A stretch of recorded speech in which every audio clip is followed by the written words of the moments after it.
কখনো ভেবে দেখেছেন পশ্চিমবঙ্গে একজন মানুষের জীবন তার শুরু থেকে শেষ পর্যন্ত কিভাবে রাজ্যের সমর্থনের সাথে জড়িয়ে থাকে?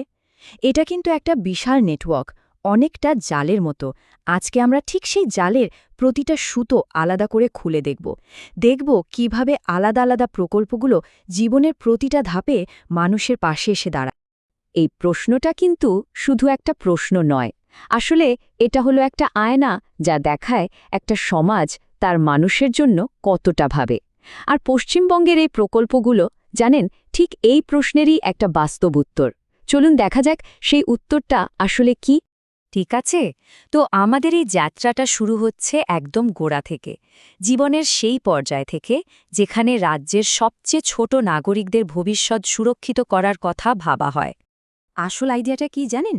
এখানে মূল ভাবনাটা হচ্ছে একটা দীর্ঘমেয়াদী বিনিয়োগ। ভাবুন, স্কুলের প্রথম দিন থেকে কর্মজীবনের প্রথম পদক্ষেপ পর্যন্ত প্রতিটা পর্যায়ে ভবিষ্যৎ প্রজন্মের পাশে থাকা। তো আমরা প্রথমেই যে প্রকল্পটা নিয়ে কথা বলবো সেটা পশ্চিমবঙ্গের সবচেয়ে পরিচিত প্রকল্পগুলোর মধ্যে একটা, কন্যাশ্রী। আর এটা কিন্তু শুধু একটা আর্থিক সাহায্য না, এর থেকে অনেক বেশি কিছু। বলা যায় মেয়েদের ক্ষমতায়নের একটা নতুন অধ্যায়। তো কন্যাশ্রীর প্রধান লক্ষ্যগুলো কি?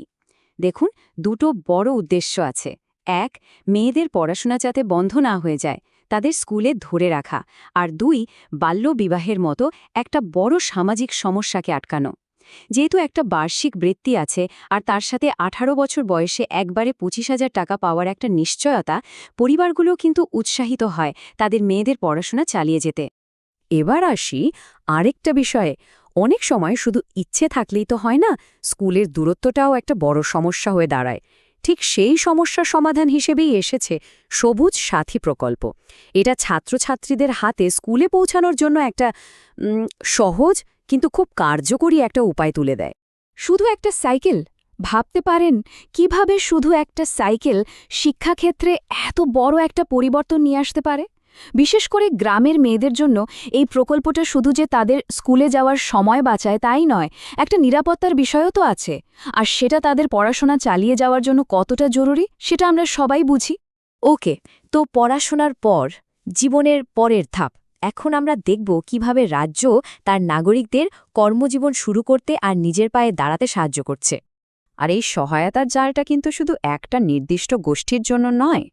কৃষক থেকে শুরু করে লোকশিল্পী, এমনকি যারা এখনও কোনো কাজ পায়নি সেই যুবকদের পর্যন্ত সমাজের বিভিন্ন স্তরের মানুষের জীবিকা সুরক্ষিত করার জন্য নির্দিষ্ট প্রকল্প রয়েছে। কিন্তু সবাই তো আর চাকরির পেছনে ছোটে না, তাই না? কিছু মানুষ আছেন যারা নিজের পথটা নিজেই তৈরি করতে চান। ঠিক সেই সব তরুণ উদ্যোক্তাদের স্বপ্নগুলোকে আরও একটু এগিয়ে দেওয়ার জন্যই এসেছে গতিধারা প্রকল্প।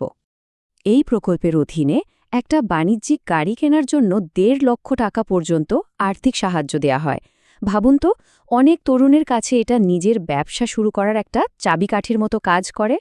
ওকে, জীবিকার পর এবার আসা যাক সার্বজনীন সুরক্ষার বিষয়। মানে সেই প্রকল্পগুলো যেগুলো নাগরিকদের অসুস্থতা, দারিদ্র্য আর যে কোনো কঠিন সময়ের বিরুদ্ধে একটা বর্মের মতো কাজ করে। একটা কথা তো আমরা সবাই মানি, স্বাস্থ্যই সম্পদ। আর ঠিক সেই সম্পদটাকে সুরক্ষিত রাখার জন্যই স্বাস্থ্য সাথী প্রকল্প। এটা রাজ্যের প্রায় প্রত্যেকটা পরিবারকে একটা স্বাস্থ্য বীমার ছাতার তলায় নিয়ে এসেছে। এই প্রকল্পের অধীনে প্রত্যেকটা পরিবার প্রতি বছর 5 লক্ষ টাকা পর্যন্ত স্বাস্থ্য বীমার সুবিধা পায়। এটা কিন্তু চিকিৎসার যে বিপুল খরচ সেখান থেকে সাধারণ মানুষকে অনেকটাই স্বস্তি দেয়। কিন্তু সুরক্ষা তো শুধু অসুস্থতার জন্য নয়, জীবনের কিছু গুরুত্বপূর্ণ মুহূর্তও তো আছে, যেমন বিয়ে। সেখানেও আর্থিক দুশ্চিন্তা কমানোর জন্য কিন্তু সরকারের সহায়তা রয়েছে। যেমন রূপশ্রী প্রকল্প। এই প্রকল্পটি অর্থনৈতিকভাবে পিছিয়ে পড়া পরিবারের প্রাপ্তবয়স্ক মেয়েদের বিয়ের সময় একটা সহায়তার হাত বাড়িয়ে দেয়, যাতে শুধু টাকার অভাবে কোনো পরিবারকে অসহায় হয়ে পড়তে না হয়। এই প্রকল্পের অধীনে এককালীন 25,000 টাকার অনুদান দেওয়া হয়। একটা মেয়ের নতুন জীবন শুরু করার পথে এটা কিন্তু খুব গুরুত্বপূর্ণ একটা সাহায্য। আর এর পাশাপাশি রয়েছে আরও দুটো স্তম্ভের মতো প্রকল্প।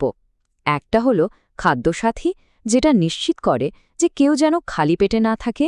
আর অন্যদিকে সামাজিক সুরক্ষা যোজনা, যেটা অসংগঠিত ক্ষেত্রের লক্ষ লক্ষ শ্রমিকদের কর্মক্ষেত্রে একটা নিরাপত্তার আশ্বাস দেয়। চলুন এবার সব প্রকল্পগুলোকে একসাথে দেখি, একটা বড় ছবি হিসেবে বোঝার চেষ্টা করি কিভাবে এগুলো সব মিলে একটা সম্পূর্ণ সুরক্ষা ব্যবস্থা তৈরি করেছে। তো এত কিছু শোনার পর আসল ব্যাপারটা কি দাঁড়ালো?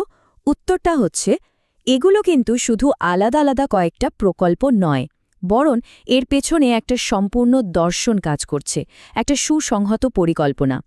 ভাবুন, শৈশবের কন্যাশ্রী থেকে শুরু করে শেষ বয়সের পেনশন পর্যন্ত জীবনের প্রতিটা ধাপে সহায়তার একটা সুতো দিয়ে বোনা।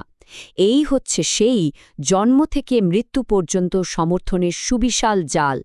এই সুবিশাল প্রকল্পগুলোর নেটওয়ার্কের পেছনে আসল আইডিয়াটাই হচ্ছে এটা, একটা আন্তঃসংযুক্ত জাল তৈরি করা, যা নিশ্চিত করবে যে প্রয়োজনের সময় কোনো নাগরিকই যেন একা না থাকেন। তবে এত বড় একটা ব্যবস্থাকে নিখুঁতভাবে চালানো তো সহজ কথা নয়।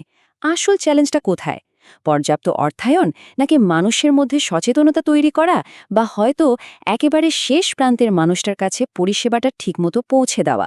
উত্তরটা কিন্তু বেশ জটিল, আর হয়তো সেটাই আমাদের ভাবনার পরের বিষয়।